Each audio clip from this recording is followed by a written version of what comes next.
আঙ্কেলের হাতে বাঁধা কাপড়টা দেখে একটা কথাই বারবার মনে পড়ছিল।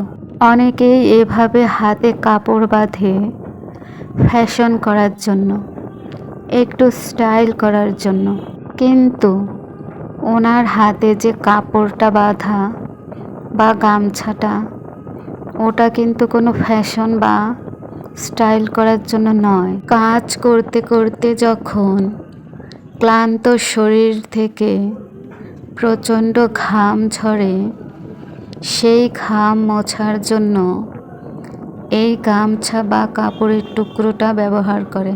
মনে মনে এটাই ভাবছিলাম আর চিন্তাও করছিলাম। কিছু কিছু জিনিস দেখতে এক হলেও এর অর্থ আর গুরুত্ব কিন্তু এক একজনের কাছে এক এক রকম। একই জিনিস একজনের কাছে বিনোদনের মাধ্যম, অন্যজনের কাছে তা কষ্ট লাঘবের উৎস।